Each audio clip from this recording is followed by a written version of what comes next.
Good morning students. Government college Degana district Nagaur से मैं Munni Agarwal, assistant professor EAFM। आज के इस वीडियो लेक्चर में मैं आप लोगों को समझाने वाली हूँ बीकॉम सेकेंड ईयर के subject business and financial management के second paper banking law and practice, banking विधि एवं व्यवहार का एक टॉपिक बैंकिंग रेगुलेशन एक्ट 1949, भारतीय बैंकिंग नियमन अधिनियम 1949। इस टॉपिक के ऊपर 2 वीडियोस मैं पहले बना चुकी हूँ, जिसमें हमने स्टार्टिंग के सेक्शंस डिस्कस किए थे। ये इस टॉपिक का लास्ट वीडियो है, ये इसका 3rd वीडियो है। देखिए, हमने पिछले वीडियोस में ये कवर किया था कि बैंकिंग का मतलब क्या है, बैंकिंग शब्द का उपयोग कब करना है, कब नहीं करना है, बैंक्स का प्रबंध, बैंक में अध्यक्ष की नियुक्ति। उसके अलावा हमने पढ़ा था कि बैंक की पेड अप कैपिटल कितना होना चाहिए, तथा बैंक की paid up capital, subscribe capital, authorised capital में क्या रिलेशन होना चाहिए। उसके अलावा जो भी शेयर होल्डर्स हैं उनके वोटिंग राइट्स हमने पढ़े, तथा बैंक के ऊपर डिविडेंड डिस्ट्रीब्यूशन को लेकर क्या रेस्ट्रिक्शंस हैं, कितना पैसा उनको रिज़र्व फंड में ट्रांसफ़र करना होता है। ये सारे सेक्शंस हमने कवर किए थे। उसके साथ ही हमने पढ़ा था कि कैश रिज़र्व रेशियो से रिलेटेड क्या प्रोविज़न्स है, तो ये हम पढ़ चुके हैं। आज के इस वीडियो में हम कुछ बचे हुए सेक्शंस को डिस्कस करेंगे। तो देखिए, सबसे पहले आज के इस वीडियो में हम स्टार्ट करते हैं सेक्शन नंबर 22। सेक्शन नंबर 22 जो है वो डील करता है लाइसेंसिंग ऑफ बैंकिंग कंपनीज़। जब भी कोई कंपनी बैंकिंग का व्यवसाय करना चाहती है तो उसको कैसे लाइसेंस मिलता है। तो जो धारा है इस अधिनियम की, धारा 22 है, उसमें रिज़र्व बैंक किस तरह से लाइसेंस प्रोवाइड करेगा इसका पूरा प्रोसेस समझाया हुआ है।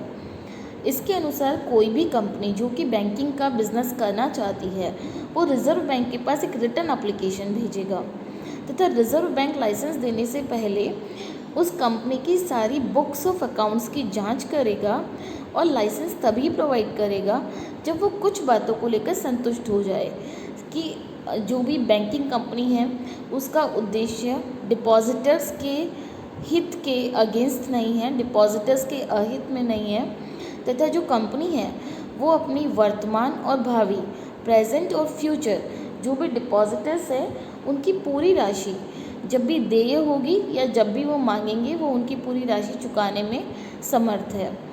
इसके अलावा अगर कोई रिज़र्व बैंक किसी फॉरेन बैंकिंग कंपनी को लाइसेंस देने जा रहा है तो उसको ये श्योर करना रहेगा कि भारत में उस कंपनी का बिजनेस करना पब्लिक इंटरेस्ट में होगा, सार्वजनिक हित में होगा, तथा जिस देश की वो कंपनी है उस देश की गवर्नमेंट या फिर वहाँ का कोई भी कानून भारतीय रजिस्टर्ड बैंकिंग कंपनीज़ के अगेंस्ट नहीं है, तथा फॉरेन कंपनीज़ पर जो लागू होने वाले हमारे देश के कानून हैं या फिर जो भी एक्ट है उनकी वो बैंकिंग कंपनी पालना करेगी।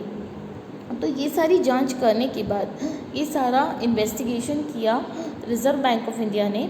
अगर reserve bank of India in सारी बातों से सेटिस्फाई हो जाता है तो वो बैंक उस बैंकिंग कंपनी को लाइसेंस प्रोवाइड कर सकता है। लेकिन यदि कोई बैंकिंग कंपनी RBI की कंडीशंस की पालना नहीं करती है तो रिज़र्व बैंक को ये अधिकार है कि वो उसका लाइसेंस रद्द भी कर सकता है। तो ये था आपका सेक्शन नंबर 22 कि कब लाइसेंस मिलेगा और कब लाइसेंस रद्द भी किया जा सकता है। फिर है हमारा एक नया section, section number 23। Section number 23 deal करता है न्यू ब्रांच लाइसेंसिंग और shifting of existing branches. It means कि अगर पहले से भारत में बैंकिंग का बिजनेस करने वाली कोई कंपनी अगर अपना एक्सटेंशन करने के लिए, विस्तार करने के लिए कोई नई ब्रांच ओपन करना चाहती है, या फिर पहले से जो कोई ब्रांच ओपन की हुई है उसका प्लेस चेंज करना चाहती है, तो इस सेक्शन 23 के अंतर्गत उसे RBI से पहले अनुमति लेना होगा। लेकिन अगर सपोज़ शहर वही है, जैसे सपोज़ जयपुर में ही कोई बैंक को अपना ब्रांच की लोकेशन चेंज करना है या फिर टेम्परेरी कोई नया ब्रांच ओपन करना है, वो टेम्परेरी पीरियड 1 महीने से ज़्यादा नहीं हो सकता, तो ऐसे में बैंकिंग कंपनी को RBI से परमिशन लेने की ज़रूरत नहीं है। कब कब लेने की ज़रूरत है? या तो वो कोई नया ब्रांच ओपन करना चाह रही है या एग्जिस्टिंग ब्रांच के स्थान में परिवर्तन कर रही है। लेकिन स्थान अगर उसी शहर में है या फिर कोई टेम्परेरी नया ब्रांच है तो लाइसेंस लेने की ज़रूरत नहीं है। तो किसी भी ऐसी चीज़ के लिए लाइसेंस देने से पहले भी बैंक चेक करेगी कि उस बैंकिंग कंपनी की फाइनेंशियल पोजीशन क्या है, उसकी हिस्ट्री क्या है, उसका मैनेजमेंट कैसा है, उसमें कैपिटल एडिक्वेसी है या नहीं, पूंजी की पर्याप्तता है या नहीं, और इनकम प्रोबेबिलिटी कितनी है, यह सार्वजनिक हित में है या नहीं। इन सारी बातों की श्योरिटी होने के बाद ही रिजर्व बैंक ऑफ इंडिया नई ब्रांच ओपन करने के लिए या एग्जिस्टिंग ब्रांच को शिफ्ट करने के लिए लाइसेंस दे सकती है। तो ये था आपका सेक्शन नंबर 23। फिर आता है section number 24। Section number 24 deal करता है स्टैच्यूटरी लिक्विडिटी रिजर्व, वैधानिक तरल कोषानुपात के बारे में।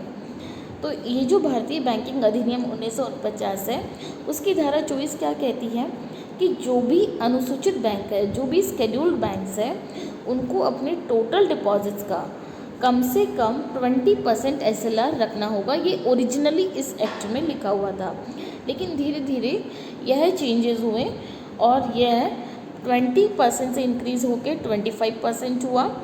और कालांतर में एक समय के बाद, जो कि कब आया, 23 जनवरी 2007 को, 23 जनवरी 2007 को ये था कि आप जो भी रिजर्व बैंक ऑफ इंडिया है उसके लिए SLR की मिनिमम लिमिट का जो सीमा है उसको हटा दिया गया।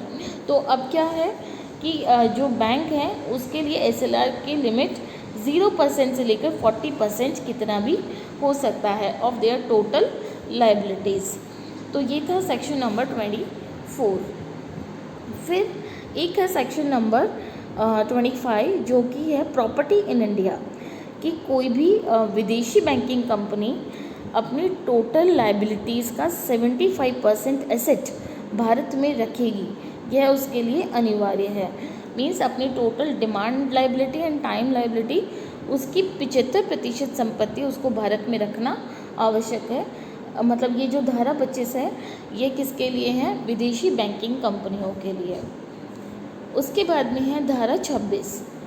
ये है return of more than 10 years unclaim deposits to RBI within 30 days from the close of each calendar year. It means कि जब भी कैलेंडर ईयर मीन्स 31 मार्च के बाद 30 दिन के अंदर अंदर जो भी बैंकिंग कंपनीज़ हैं उनको अपने अनक्लेम्ड डिपॉजिट्स, ऐसे डिपॉजिट्स जो क्लेम नहीं हुई हैं, वो कितने टाइम से क्लेम नहीं हुई है, 10 सालों से क्लेम नहीं हुई है, वो उनको किसको रिटर्न करना रहेगा? रिजर्व बैंक ऑफ इंडिया को। उसके बाद में आता है सेक्शन नंबर 29। देखिए सेक्शन नंबर 29, 30, 31, 32 एंड 33 ये एक एग्रीगेटेड तौर पे किससे डील करती है? अंतिम खाते और अंतिम खातों की auditing. Means final accounts, bank के फाइनल अकाउंट्स कौन कौन से होंगे, कैसे बनेंगे और उनकी ऑडिटिंग कैसे होगी। तो सबसे पहले सेक्शन नंबर 29 जो है वो कहता है कि each bank to publish its balance sheet as on last working day of March every year. Means जो मार्च का लास्ट वर्किंग डे है उस पर बैंक को अपनी बैलेंस शीट पब्लिश करना रहेगा। एंड सेक्शन 31 क्या कहता है? बैलेंस शीट का ऑडिटिंग होना बहुत ज़रूरी है।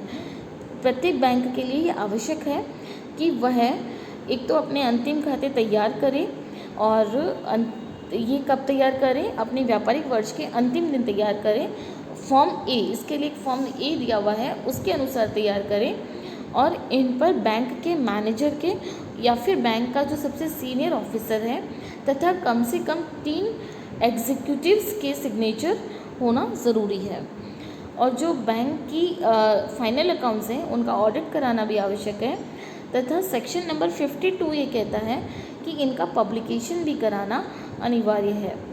जो धारा 31 है वो ये कहती है कि प्रत्येक बैंक को अपने अंकेक्षित ऑडिटेड फाइनल अकाउंट्स की 3 कॉपीज़ बनानी होगी अगले 31 मार्च तक।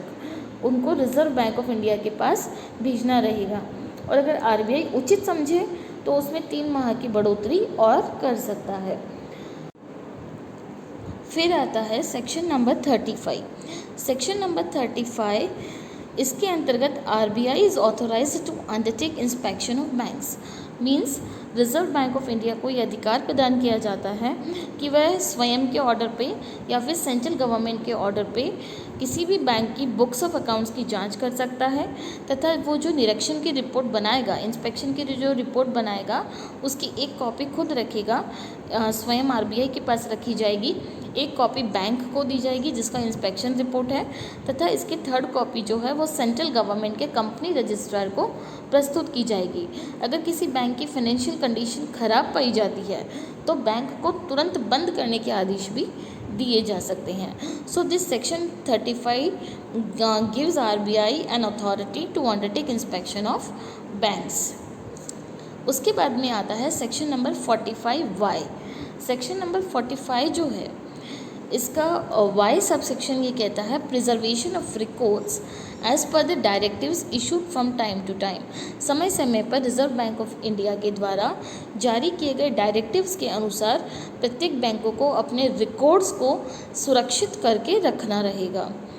उसके बाद में आता है section number 45ZA to ZF। ये जो सेक्शन है ये डील करते हैं नॉमिनेशन फैसिलिटी के लिए, अर्थात जो भी डिपॉजिटर है उसके किसी भी उसकी मृत्यु हो जाने पर, दिवालिया हो जाने पर या उसकी मानसिक स्थिति खराब हो जाने पर उसका जो पैसा है वो कौन निकाल सकता है, उसका नॉमिनी कौन होगा, उसकी फैसिलिटीज़ दी हुई है सेक्शन नंबर 45ZA से लेकर ZF तक। फिर है 45Z। ये जो 45Z है ये कहता है कि अगर बैंक अपने कस्टमर को अपने पेड इंस्ट्रूमेंट की कॉपी रिटर्न कर रहा है तो उसके सारे पेजेस की फ़ोटोकॉपी उनको अपने पास उसकी कॉपी और बनाकर अपने पास रखनी होगी, तथा customer to give an undertaking to preserve the document for a period as advised by central government. और कस्टमर को भी सेंट्रल गवर्नमेंट के द्वारा एडवाइस किए गए पीरियड के लिए वो कॉपी संभाल कर रखना रहेगा। So this is section number 45Z। इसके अलावा एक है बैंकों का एकीकरण, कि बैंकिंग नियमन अधिनियम में ये प्रावधान है कि चाहे तो 2 या 2 से अधिक बैंकों का एकीकरण हो सकता है, मर्जर हो सकता है, और जिन बैंकों का एकीकरण किया जाना है उन्हें अपनी अलग अलग अंशधारियों की जो जनरल मीटिंग है उसमें 2/3 मेजॉरिटी अपना बहुमत साबित करना होगा, तभी एकीकरण की जो प्लानिंग है उसको स्वीकृति मिलेगी। उसके अलावा बैंक्स के समापन से रिलेटेड भी कुछ नियम इसमें दिए गए हैं कि अगर बैंक अपने भुगतान में त्रुटि करता है या फिर बैंक को अपने भुगतान करने के लिए अयोग्य माना जा रहा है, अगर RBI की रिपोर्ट ये कहती है कि ये बैंक अपने डिपॉजिटर्स को पेमेंट करने के लिए अब काबिल नहीं है, या फिर इंस्पेक्शन रिपोर्ट में उसके कार्यों से संतुष्ट नहीं है, तो सेंट्रल बैंक से निर्देश प्राप्त करके RBI उस बैंक के समापन की भी व्यवस्था कर सकता है। एक है इसमें सेक्शन नंबर 46। सेक्शन नंबर 46 जो है इसमें दंड व्यवस्था है, पेनल्टी है, कि अगर किसी भी व्यक्ति के द्वारा गलत बात को जानबूझकर सही बताया गया है या किसी भी डिस्क्रिप्शन, किसी भी चीज़ को छुपाया गया है तो उसे 3 वर्ष तक की कैद या फिर आर्थिक दंड से दंडित किया जा सकता है। तो ये हमने पढ़े बैंकिंग नियमन अधिनियम के कुछ मुख्य प्रावधान। आप इसको रिवाइज करिए, कुछ भी डाउट्स है तो मुझे मेल करिए।